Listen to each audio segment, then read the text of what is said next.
Let's look at what's making headlines on the dailies, and joining me to do that we have to my immediate left Betty Adera, who is from the KANU caucus. Thank you for joining us this morning. We are also joined by Edwin Sifuna, who is the Secretary General for Orange Democratic Party. And we go straight to looking at the dailies this morning, and the headline on the Standard is tough questions on chopper night crash. And this, of course, is to do with the crash. We are very unfortunate where we have Captain Mario Magonga, who lost his life with four other passengers.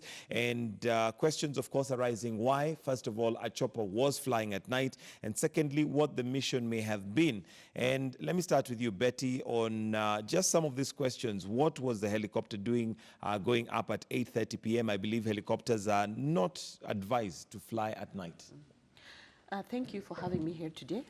And first of all, my most sincere condolences to the family, and friends of Captain Mario and other people who have lost their lives in this tragic night crash. Now, the matters that are being raised actually are weighty, and even a regular common person, knows that a chopper should not be flying, at night. And these are questions that actually need to be investigated and answered. And if there's anything that was out of the ordinary and out of not normal expected functioning of flying choppers, then those need to be addressed. Now, there are also questions around, who is this who authorized this flight? Because to my knowledge, all flights, whether it's chopper or just a regular, plane, has to be approved, and the path has to be charted, and that needs to be communicated, earlier and clearly.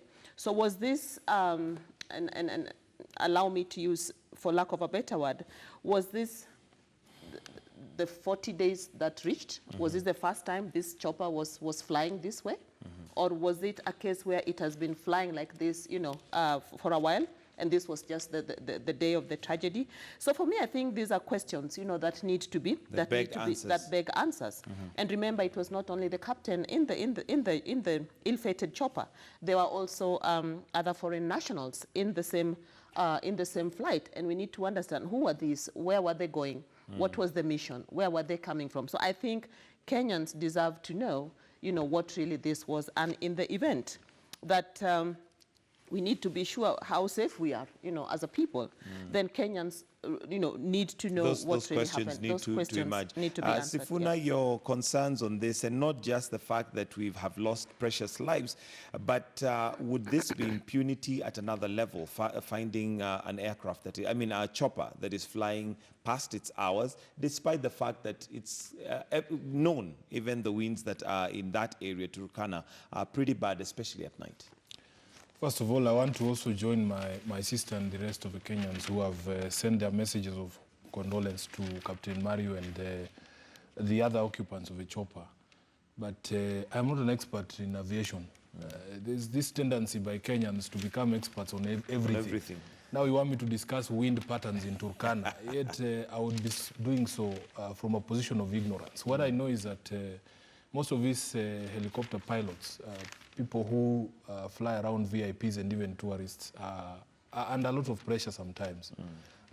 They have to get people where they have to be, and sometimes even the events that you are taken to, they might spill over into late hours, and you will see the VIP sometimes insist that I have to be in Nairobi tomorrow, I have this and this to do in the morning. So really, we should allow investigations to take place. I think that is the theme of this week. We want to allow people to allow investigations to happen. You will be told, I don't understand what is this desire to jump the gun to know everything. When matters are very fresh, the family has not even gotten opportunity to mourn their dead. I believe that investigations take time. We have seen quite a number of plane mishaps of late. But once investigations are complete, you'll They'll remember give us that, the facts of what may have happened. Absolutely. Okay, thank you. And page 6, we have, although on the front page you can see there's a picture of the president, the deputy president, and governors.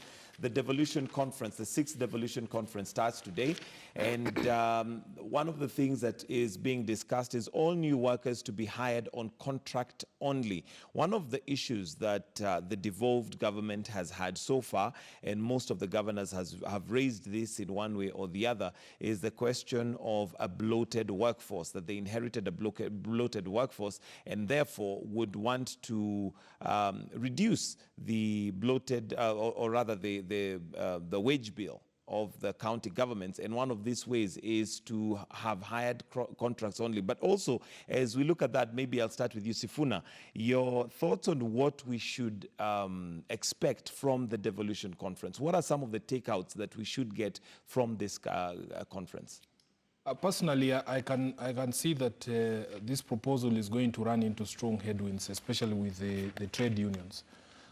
Because you're not going to solve the problem of a heavy workforce by shifting people from permanent and pensionable to contract. That is not going to solve the problem. This is, of course, a step down in terms of the sort of stature that a worker receives. To get somebody from permanent and pensionable basis to a contract basis where there is no longevity in terms of even your ability to even secure, for instance, a loan if you wanted from a financial institution is hampered by the fact that you are on a term contract that would expire probably in a short time and you would not be able to pay back the money. So I think that is going to run into very strong headwinds. I can see already what the trade unions led by my good brother Atwoli will be saying. But we wait and see. As for the devolution conference, in fact, there is a discussion on whether this particular conference is losing its luster. Because each year we have this spectacle. We sit down and we have all sorts of discussions, and yet the problems that have bedeviled devolution, they continue to persist year in, year out. There are people who have questioned even the cost. I am aware that there are some county governments that have previously decided not to send delegations there. I'm aware that this year as well, counties like Kitui have said they don't see the need of paying the 2 million shillings that is required for them to participate. But of course, it provides a very good opportunity, and especially after they allowed the senators to be attending from last year, for the senators who are the oversights of devolution to be in one place with the executors of the devolution, that is the county governments and the county assemblies, to have a discussion on a one-on-one basis on the things that are bedeviling corruption. Of devolution, I don't know why that word keeps coming to my mouth.